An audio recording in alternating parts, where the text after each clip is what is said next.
iniciar nuestra lectura en Marcos capítulo 6, versículos 1 y la primera parte del verso 2. Estamos en Marcos 6, versículos 1 y la primera parte del verso 2.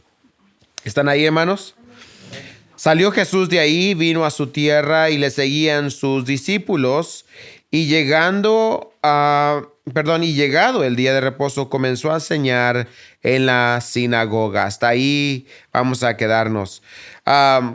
Jesús acaba de estar ministrando, si ustedes recuerdan, en la región de Galilea, que era la zona marítima. Ahí estuvo el Señor sanando. Ahora el Señor, de estar ministrando en esa zona, viaja otra vez 25 kilómetros a lo que es conocido como la ciudad o el pueblo de Nazaret, que es ahí donde el Señor no nació, pero ahí se crió, ¿verdad? Ustedes saben eso, nació en Belén.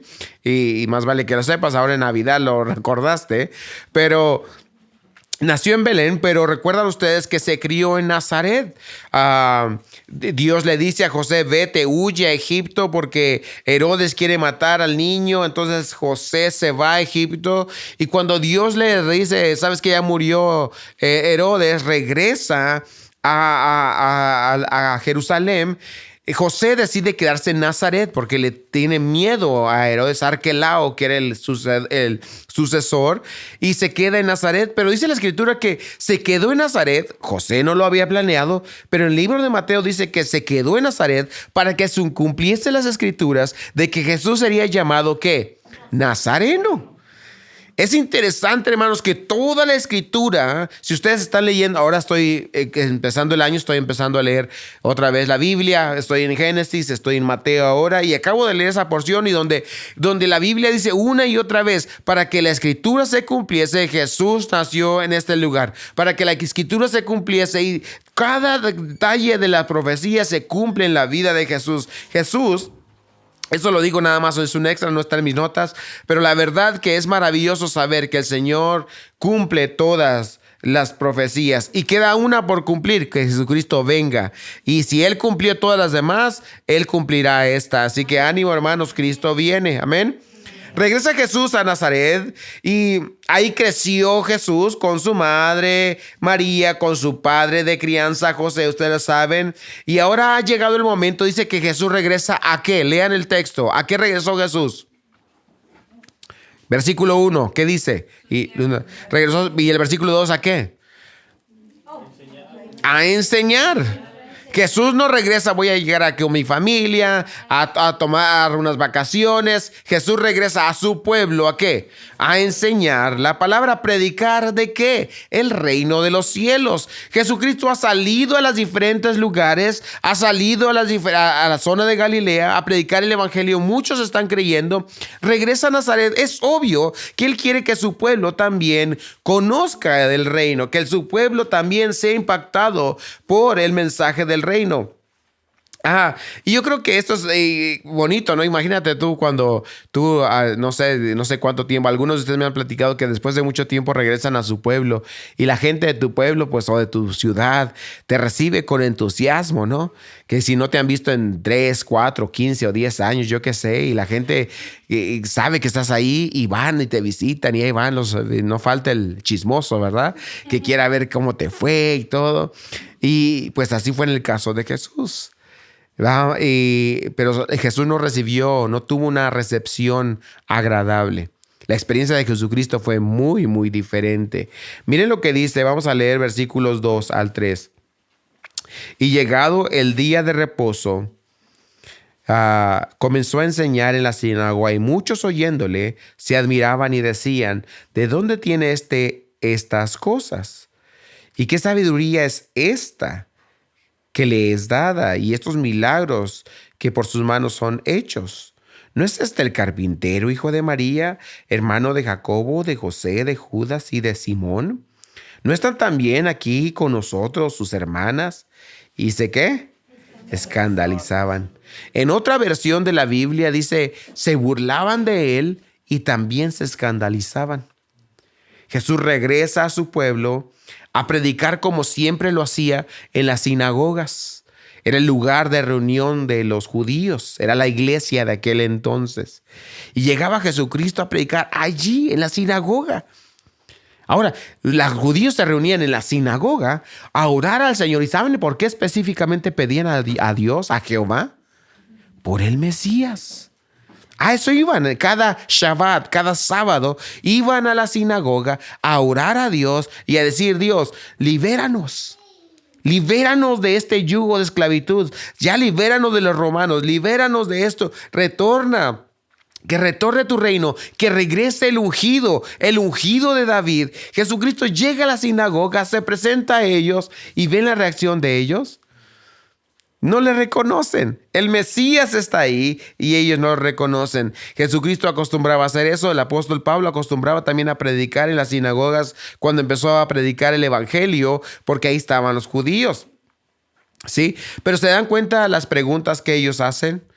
Hay 3 preguntas que las personas hacen acerca de Jesús. Número 1, ¿de dónde sacó estas enseñanzas? Nunca habían escuchado a alguien enseñar ni cómo enseñaba Jesús, ni lo que enseñaba Jesús.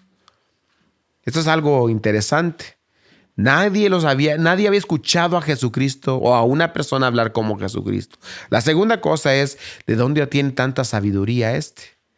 Ahora, obviamente esto les sorprende porque conocen a Jesús, saben de dónde viene y saben que no estudió en Harvard, ¿verdad? Saben que no estudió en la Universidad de los Judíos y dicen: ¿de dónde adquirió tanta sabiduría?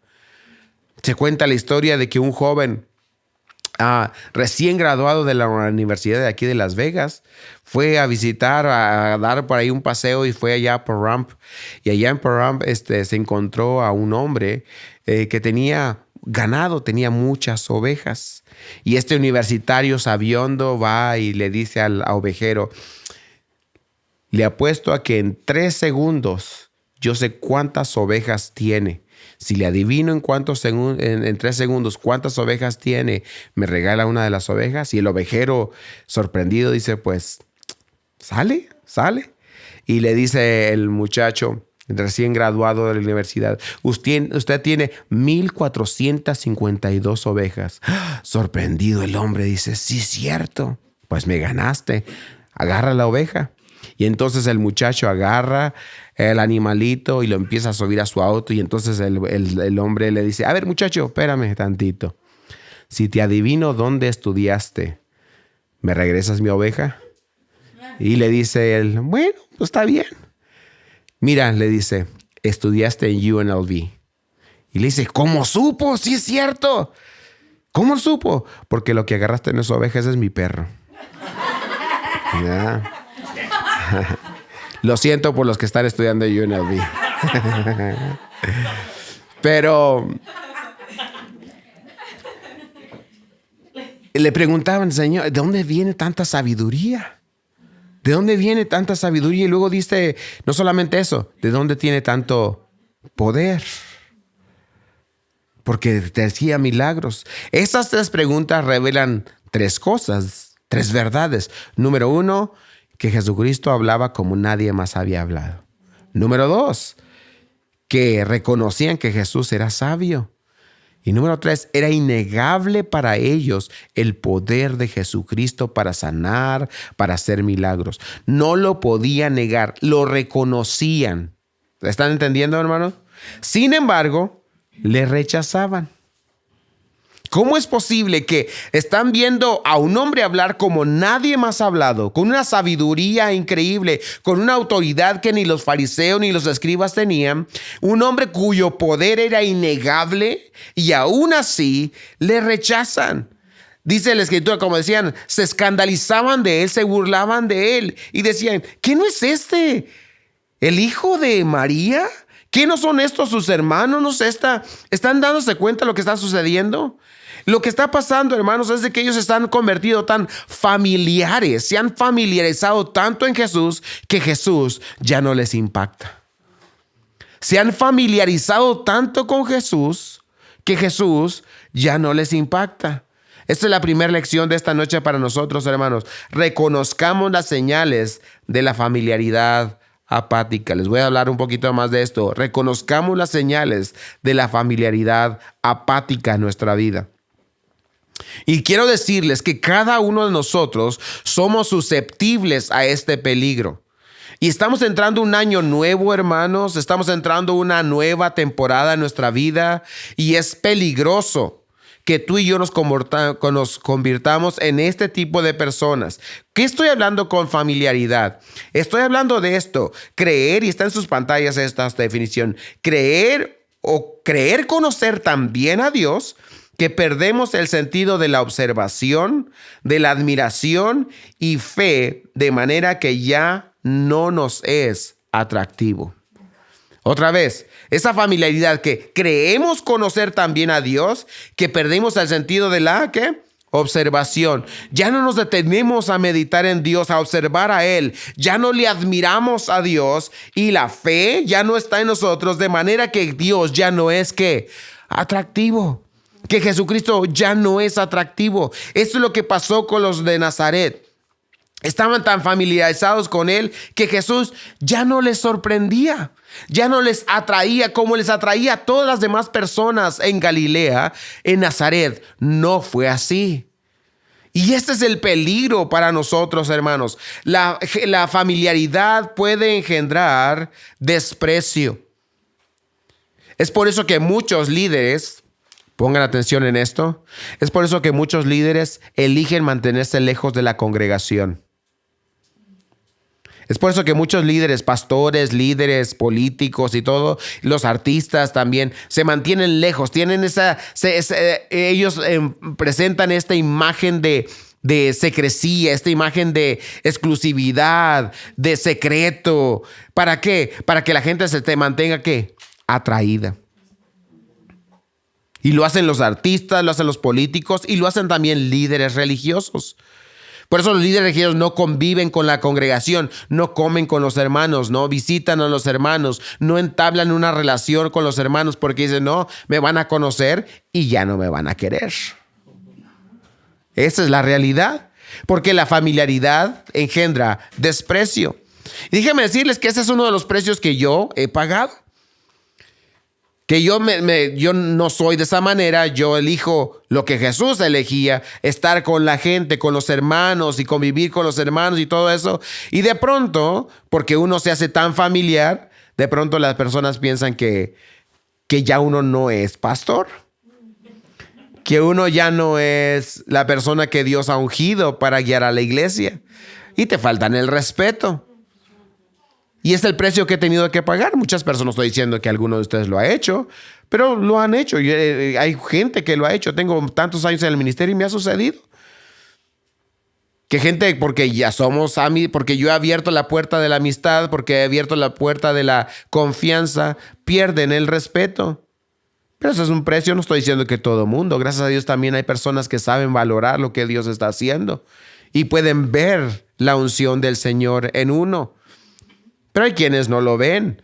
Jesucristo, Él no estaba cuidando eso. Por eso Él era familiar. Él se sentaba a convivir y a platicar y con cualquier persona hacía comal y metate, como luego dicen, porque así era el Señor. Él estaba seguro de sí mismo. Él sabía quién era y sabía a qué había venido.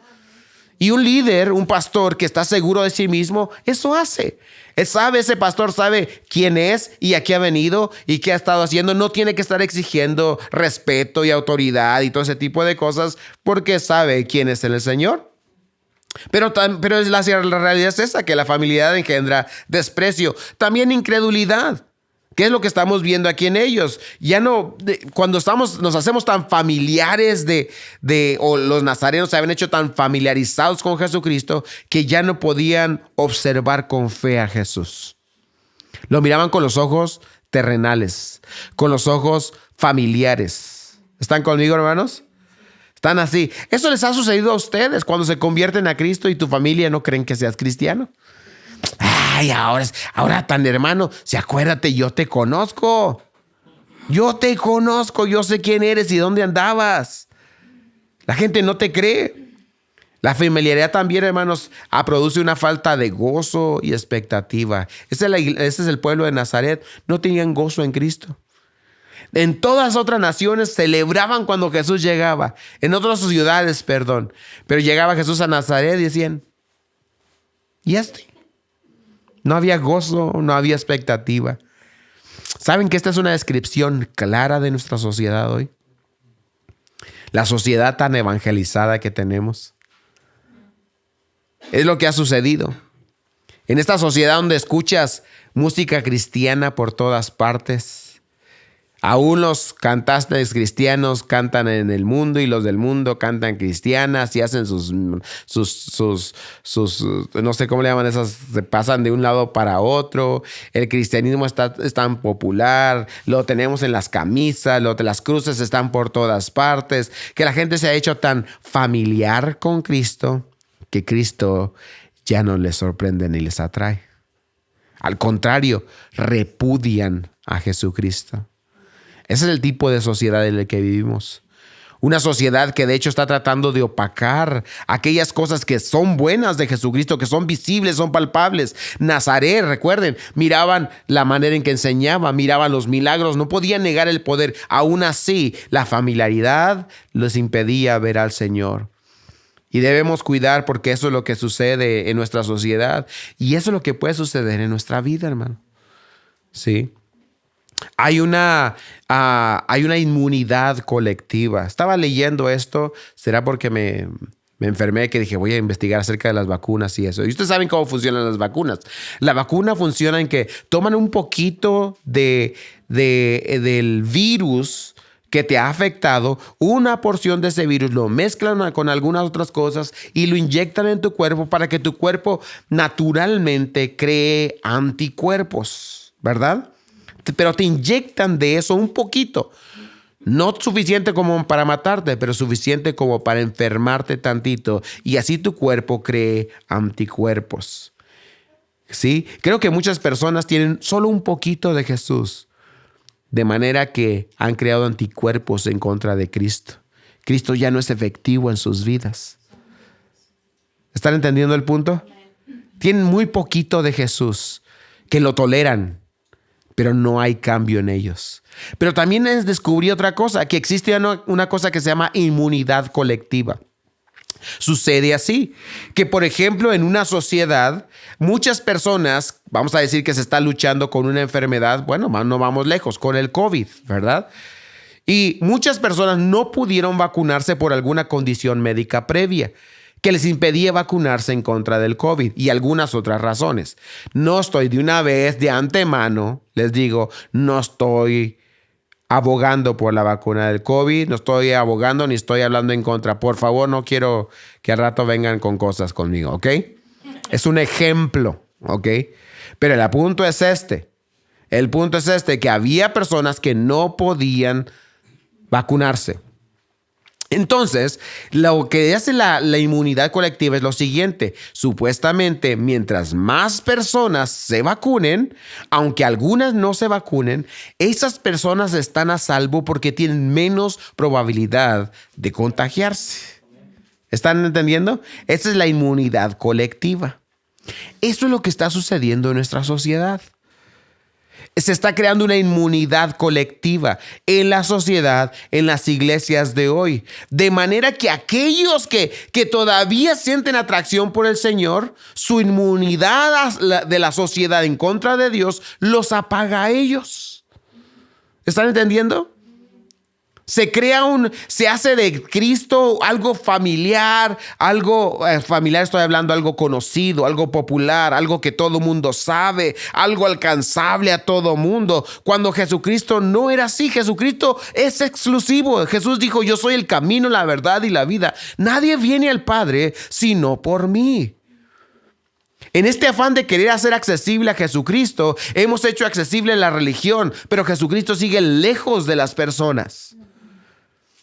Y eso es lo que está sucediendo aquí. Esta es una forma de religión. Conocen mucho de Jesús. Si tú le preguntabas a los nazarenos, ¿conoces a Jesús? ¿Cómo no lo voy a conocer? Tengo 30 años de conocer a Jesucristo. No solamente eso, conozco a sus hermanos y sus hermanas. Te las presento. Fueron a mi quinceañera. Eso es lo que está sucediendo. Y algunos, burlándose de Jesucristo, tratando de desacreditarlo, dijeron, ¿no es este el hijo de María? Los judíos nunca se referían al hijo a la mamá, nunca. Los judíos siempre se referían al papá. Pero aquí están haciendo una alusión a que también conocían la historia de que José no era que Jesús no era hijo de José. Y quizás estaban haciendo una alusión de que este era un joven o un hijo ilegítimo, un bastardo. Eso es lo que están diciendo. Por eso se están burlando de Jesucristo. Y es aquí, hermanos, donde nosotros tenemos que hacernos la pregunta: ¿cómo está nuestro corazón en ese sentido? ¿Estamos tan familiarizados con el evangelio, con la palabra, con las alabanzas, con Cristo, que ya no tiene efecto el Señor en nuestra vida? Lo que me lleva a la segunda cosa: debemos regresar a la pasión por Jesús en fe. Debemos regresar a la pasión por Jesús en fe. ¿Qué estoy hablando, hermano? Necesitamos conocer a Jesús de veras. ¿Cómo se conoce a Jesús? Y no creo que este versículo es el más apropiado. Juan 1, 11 al 13, creo que está ahí en sus pantallas. A los suyos vino y los suyos no le recibieron. Esa es lo que está sucediendo en Nazaret. Los suyos, hablando localmente en Nazaret, aunque se refiere a los judíos en general, pero aquí los nazarenos no le recibieron. Pero lo dice, más a todos los que le recibieron, a los que creen en su nombre, les dio potestad de ser hechos, ¿qué? Hijos de Dios. Nota lo que dice el verso 3. Esto es muy importante. Generalmente no leemos el verso 13. Los cuales no son engendrados de sangre. O sea, no naces naturalmente cristiano, ni de voluntad de carne. Versículo al final, ni de varón, sino ¿de quién naces? ¿De quién? De Dios. Este es el punto. Tenemos que regresar a la verdad de que solamente se puede nacer de nuevo si Dios te hace nacer de nuevo por la fe en Jesucristo. Cuando eso sucede, hermanos, lo natural desaparece, porque estamos hablando de una obra sobrenatural. ¿Entiendes tú que si eres hijo de Dios sobrenaturalmente? Creo que esa es la parte que este año quisiera yo que a lo mejor tú buscaras incrementar tu fe en esta área, que eres parte de la iglesia de Cristo sobrenaturalmente. No eres hijo de Dios, si es que lo eres, porque tu papá y tu mamá te criaron en el evangelio. No es por voluntad de hombre. No, es Dios quien te hizo nacer de nuevo por medio de la fe. Y esta fe que tú ejerciste en Cristo no nació de ti. La fe que tienes fue un regalo de Dios para que nadie se gloríe en su presencia. Hermanos, somos hijos de Dios, somos una nueva raza sobrenaturalmente engendrada por el Espíritu de Dios. ¿Estás entendiendo eso, hermano? Lo que estamos cantando y alabando y predicando no es de este mundo. Como dice el apóstol Pablo, cosas que ojo no vio, ni oído oyó, ni subieron al corazón de hombre, son las que Dios preparó a los que le aman. ¿Sí?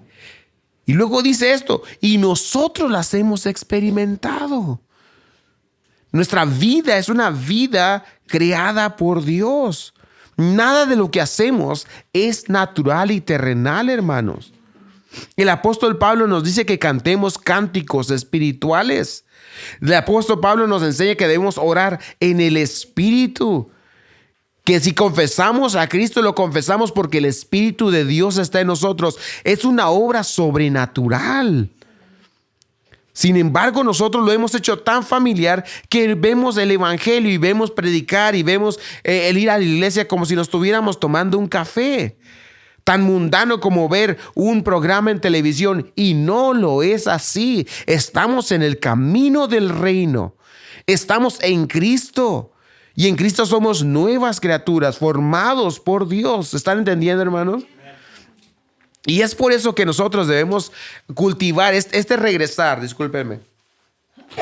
Este regresar al Señor en fe requiere que retomemos una vez más la importancia, aquellas cosas que Dios le dio importancia. Abran sus Biblias en el Salmo 119, por favor. No está en su pantalla eso, pero Salmo 119 Salmos está a la mitad de su Biblia. Salmo 119 es el capítulo más grande de toda la Biblia. Salmo 119. Y vamos a leer algunos versículos de ahí.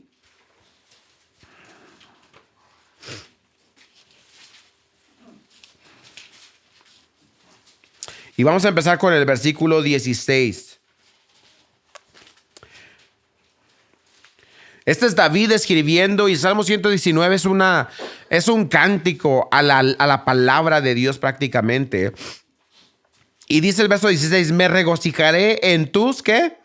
Estatutos. No me olvidaré de tus palabras. Vayan al versículo 72, hermanos. Ahí mismo, mismo capítulo, pero verso 72.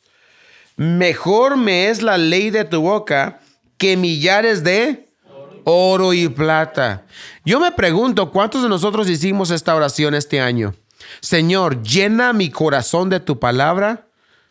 ¿Cuántos hicimos esa oración en lugar de estar pidiendo bendiciones económicas? Pero mejor es tu palabra que millares. ¿Sabes qué está diciendo David? Prefiero tu palabra que ser millonario. ¿Sería esa tu palabra? ¿Sería esa tu oración este año? O tu oración es, Señor, que le pegue al gordo, ¿verdad? Señor, me quiero ganar la lotería. Versículo 103, del mismo capítulo, versículo 103. Dice así, cuán dulces son a mi paladar tus palabras, más que la miel a mi boca. De tus mandamientos he adquirido inteligencia, por tanto he aborrecido todo camino de mentira. Hermanos, esta es la palabra de exhortación, de ánimo, que este año no sea un año aburrido para ti en la palabra de Dios. Pídele al Señor anhelo, hambre, sed de su palabra. Que su palabra no te aburra. Que sea un hambre genuina, constante en tu vida. ¿Y sabes cómo se genera esa hambre? Come más de la palabra. Lee más la palabra. Como el rey David, medita en la palabra, memoriza su palabra. No pierdas un día sin estar en la palabra del Señor. Que no se te vuelva algo aburrido. Que no salga lucha contra esa tentación de decir, no, ese capítulo ya me lo sé, ese libro ya me aburrió, no me gusta. Rompe con eso porque la palabra de Dios es viva y eficaz. Más cortante que toda espada de dos filos. Dice el Señor Dios, ¿no es mi palabra como martillo que quiebra la piedra? Dice la Escritura en el Salmo 1 que los que están en el Señor son como árbol plantado junto a corrientes de agua. Los que meditan en su palabra, que da su fruto a su tiempo y su hoja no cae. Este es el poder de la palabra del Señor. Que no se te haga común la palabra de Dios. Amén. Que no se nos haga común o mundano la oración. Que este año podamos nosotros decir, Señor, quiero orar más. No solamente quiero orar más, quiero tener un tiempo de oración significativo contigo, Señor. De que dejemos esas oraciones memorizadas, trilladas, que ya todo el mundo se sabe. Que seamos intencionales. ¿Podríamos hacer ese propósito, hermanos? Ser intencionales en nuestras oraciones, aun cuando vamos a comer. O la típica, Señor, bendice estos alimentos, gracias, bendice la mano que lo preparan. ¿Verdad? Que es la oración. En lugar de tomar un tiempo honesto y decir, Señor, de verdad, yo no podría tener, este alimento no lo tendría en mi mesa si no es porque tú tuviste gracia de mí. Y que empecemos a buscar a Dios, como dice Pablo en Filipenses, con oraciones, con súplicas y con acciones de gracias. Y decir en nuestro tiempo de dilación, Señor, aunque estoy mal, aunque no tengo lo que deseo, te doy gracias porque tengo a Cristo. Que no se nos vuelva aburrido y común. Cristo, porque Cristo es agua viva, mis hermanos. Cristo es el pan de vida. Él es la luz. ¿Están conmigo, hermanos? Que no se nos haga aburrido. Que no se nos haga aburrida nuestra salvación. Oh, hermanos, este es el problema muchas veces de los teólogos y los sabiondos que saben mucho de la salvación y mucho de la teología, pero poco la disfrutan.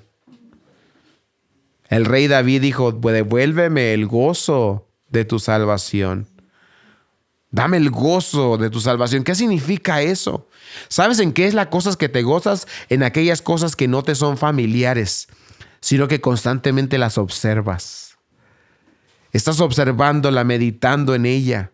Estás deleitándote en la salvación que Dios te dio. Por eso es importante la comunión. Por eso es importante el partimiento del pan. Por eso es que nosotros, como Jesucristo, por eso nos dijo, recuerden, hagan memoria de mí. Porque al ser memoria de Cristo, tenemos ¿qué? Gozo en nuestra salvación. Que no se nos haga común la comunidad de los santos. Que no se nos haga aburrido este año el decir, oh no, pues ahí voy a la iglesia, qué aburrido. A ver las mismas caras, ¿no? No, pero que como dijo el autor de Hebreos, no dejen de congregarse. No dejen de congregarse. Escucha, no dejes de congregarte. Hay tanta gente que dice, oh, es que yo no me congrego porque pues, no, el pastor no me habló. El pastor no me quiere. El pastor, déjame decirte una cosa. El mandamiento de no dejar de congregarte es para ti. No dejes de congregarte. Porque el pastor no es la iglesia. La iglesia somos todos nosotros. El cuerpo de Cristo. ¿Están entendiendo, hermanos? Somos un cuerpo y nos necesitamos los unos a los otros. Los unos a los otros. Que no se nos haga común y aburrido el privilegio de servir al Señor. Es un gozo servir al Señor. Es un privilegio servir al Señor. Hubo un tiempo en mi vida en que no estuve yo en ninguna forma involucrado en el ministerio. Fue uno de los tiempos más terribles de mi vida cristiana, donde no podía servir al Señor. Asistí a la iglesia, pero eso de no poder servir a Dios era terrible para mí. Y algunos de nosotros estamos tan acostumbrados a servir que ya se nos hace aburrido. Estamos tan acostumbrados que ya nos pesa servir. Ay, tengo que predicar, imagínense, ¿no? Tengo que ir el miércoles porque tengo que predicar. Qué vida tan triste de un pastor que no disfrute el predicar la palabra de Cristo. Qué vida tan patética el de un hombre, una mujer que fue ungido por Dios con el talento y la habilidad de cantar y tocar, pero que le pese cantar y tocar para el Señor. Que se le haga, oh, tengo que cantar. Qué terrible cuando Dios te dotó de un don, de una gracia suya, para que la uses para su gloria y se te haga a ti común. Cuando servir al Señor, hermanos, es un privilegio. ¿Están de acuerdo con eso, hermanos? Servir a Cristo es un privilegio. Por cierto, si alguien te invita a servir, no te enojes, te están dando un privilegio. Es un privilegio que sirvas en cualquier área de servicio y ministerio. Es un privilegio servir al Señor. Nuestra sociedad ha hecho de Cristo algo familiar, común y barato. Pero para nosotros Cristo es la roca eterna, es la perla de gran precio. Cristo es el único tesoro que no podemos vivir sin Él. Cristo es nuestra vida y nuestra pasión. Amén, hermanos. Oremos al Señor esta tarde y digamos, Señor, ayúdame a regresar a esa pasión por ti. Continuamos nuestra historia. Versículos 4 al 6. Mas Jesús le decía: no hay profeta sin honra, en su propia tierra y entre sus parientes y en su casa. Y no pudo hacer ahí ningún milagro. Note las palabras. No pudo hacer ningún milagro, salvo que sanó a unos pocos enfermos, poniendo sobre ellos las manos. Y estaba asombrado de la incredulidad de ellos, y recorría las aldeas de alrededor enseñando. Vemos aquí lo que el Señor Jesús hace. Jesús escucha los murmullos, escucha la crítica, pues ¿quién es este? Y Jesús les dice, pues no me sorprende. Ahora sí que se aplicó lo del dicho, dice Jesús, aquí les aventó un refrán. Y dice, no hay profeta en su propia casa. No tengo honor en mi propia casa. Jesús lo reconoce. Y luego dice aquí que Jesús no pudo hacer ningún milagro. Estaban tan familiarizados con Jesús que creyeron que Jesús no valía la pena.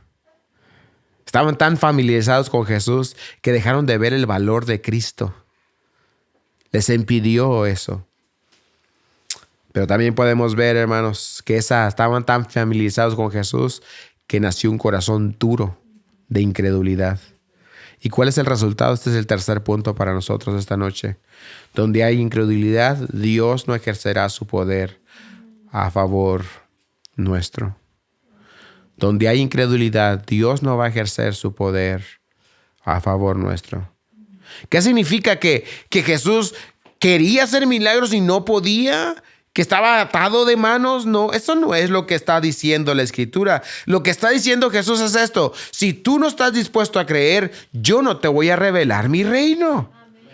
Si no estás dispuesto a creer en mí, a dejar tus filosofías, tus opiniones, tu aburrimiento, si no estás dispuesto a venir a mí como un niño que tiene hambre y sed de saber, entonces no vas a conocer la realidad de mi poder, no vas a ver la realidad de mi gloria, no va a haber bendición. Es lo que está el Señor Jesús haciendo. No hizo milagros ahí. Estas son las consecuencias, queridos hermanos. ¿Por qué nos preguntamos en ocasiones por qué Dios no se mueve en mi vida? ¿Por qué Dios no está haciendo lo que está haciendo en otros? ¿Por qué no siento el gozo de mi salvación? ¿Por qué no estoy prosperando en mi caminar con Cristo? Porque Cristo se te ha hecho aburrido. Porque la palabra se te ha hecho tediosa. Porque la palabra de Dios cae en un corazón duro, como la semilla cae en la tierra dura, que vienen las aves y la comen. No hay tiempo de que germine. Y si germinó por un momento, cayó en una tierra tan superficial que las rocas, el calor, los problemas o los afanes de este mundo la ahogan. Porque Cristo no es eso que tú anhelas. Porque Cristo no es, como dijo el rey David, como el ciervo brama por las corrientes de las aguas, así clama por ti, oh Dios, el alma mía. ¿Cuándo vendré y me presentaré delante de mi Dios? Fueron mis lágrimas mi pan de día y de noche, y todos me preguntan, ¿dónde está tu Dios? Y yo respondí, mi Dios está en los cielos. Ese era David, clamando, anhelando la presencia de Dios. Mejor es un día, Señor, en tus atrios que 1000 fuera de ellos. Para David no había un día común, no había un día normal para David. Para David un día con el Señor valía más que 1000 fuera de él. Como Jeremías dijo, Señor, tus misericordias son nuevas cada mañana. ¿Saben qué es lo que necesita esta ciudad, hermanos? Necesita cristianos que estemos apasionados por nuestro Cristo. Personas que estemos verdaderamente apasionados por la palabra. Personas que verdaderamente creamos que Jesucristo es la única esperanza, la única solución. Que Jesucristo es lo único que necesitamos en esta tierra. Pero cada vez hay menos personas que dicen Jesucristo es todo lo que necesito. hay menos personas, hay más cristianos enamorados de todo y de Cristo también. Pero así no funciona. Es Cristo y solo Cristo. Cristo, aunque mi familia se pierda, aunque mi familia me deje, Cristo es suficiente. Cuando los cristianos tienen esta opinión, me importa lo que Cristo dice, no lo que el mundo dice, no que los hermanos dicen, no lo que el pastor dice, sino lo que Cristo dice. Entonces va a haber un pueblo que impacte a una sociedad perdida y oscura.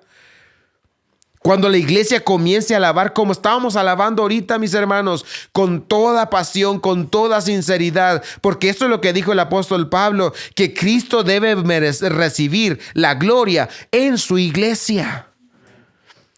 No me sorprende, a Cristo no le sorprendió que el pueblo de Nazaret no le adorara. No eran hijos de Dios. Pero tú y yo sí lo somos. Tú y yo hemos nacido de nuevo. Tú y yo no tenemos el espíritu de esclavitud para volver otra vez al pecado, al aburrimiento de la vida cristiana o de esa vida que se dice cristiana. Tú y yo hemos recibido el espíritu de adopción con el cual clamamos, Abba, Padre. Una adoración nueva, fresca, todos los días. Es lo que el Señor quiere de ti y Él quiere ofrecértelo y quizá tú estás en una situación seca porque has hecho de Cristo algo familiar, porque la Biblia es un libro más y ves más las redes sociales que tu Biblia, estudias más a tus personajes preferidos de la televisión, conoces mejor a los jugadores de fútbol que a Cristo, conoces mejor no sé qué cosa conoces mejor, pero no le has dedicado el tiempo, la pasión, la vida a Cristo como se le has dedicado a otras cosas. Con razón estás seco. Pero si tú cavas en la fuente de vida eterna, encontrarás precisamente eso, vida eterna. Porque Cristo dijo, el que cree en mí, como dice la Escritura, de su interior correrán ríos de agua que salten para la vida eterna. Queridos hermanos, a Jesucristo, dice aquí, sí le sorprendió una cosa, la incredulidad. Hay 2 veces en la Biblia que Jesús se sorprende. Mis hijos tienen esta broma y a lo mejor sí es cierto, pero cuando piensan en regalarme una cosa dicen, está muy difícil regalarle algo a mi papá porque mi papá no se sorprende con casi nada.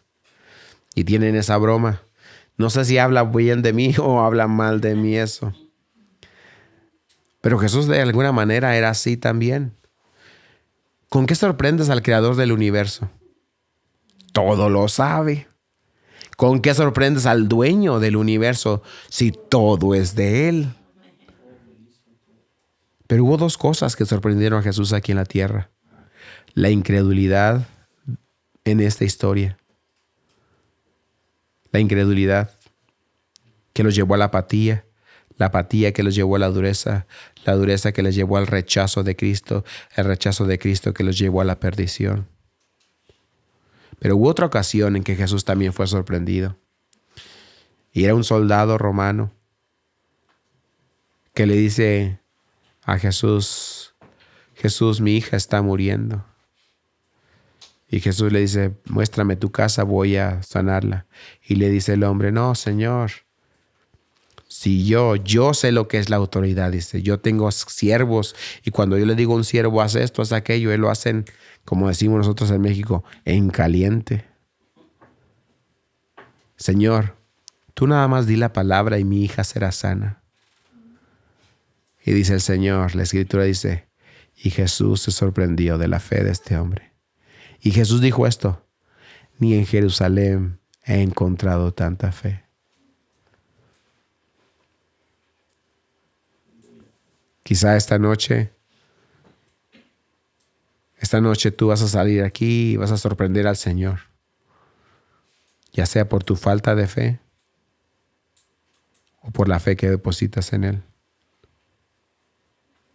Si tú eres esa persona falto de fe, te va a llevar a la apatía, de esa apatía a la dureza al rechazo y el rechazo a perderte toda tu eternidad.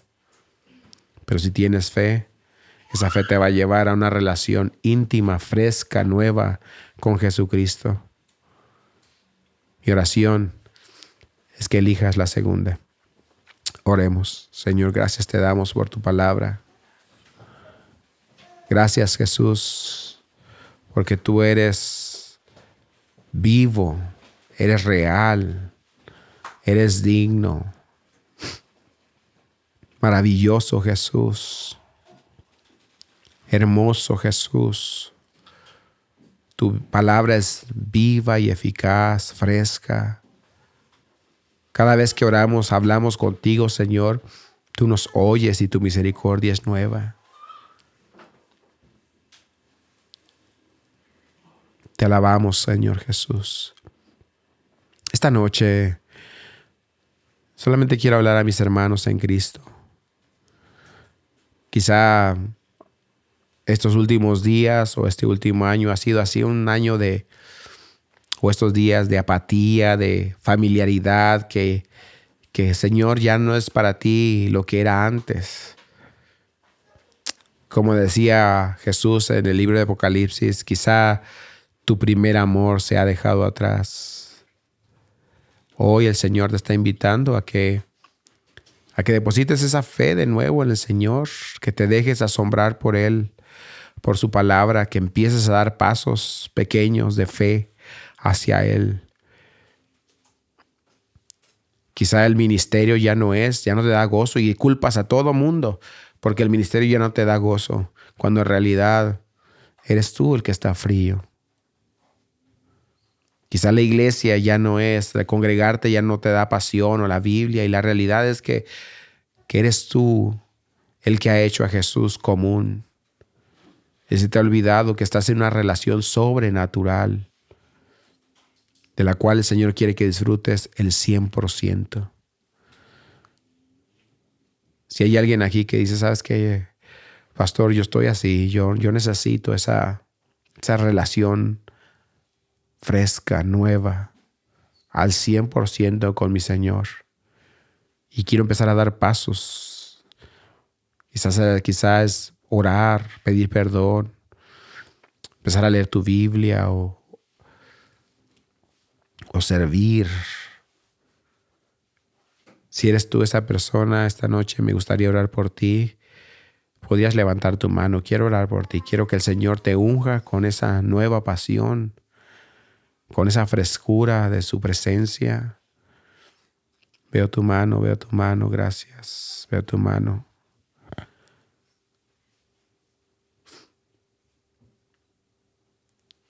Quizás dice, Señor, ¿sabes qué? Ya hasta me siento cansado, siento que yo no puedo regresar a esa pasión, a ese gozo.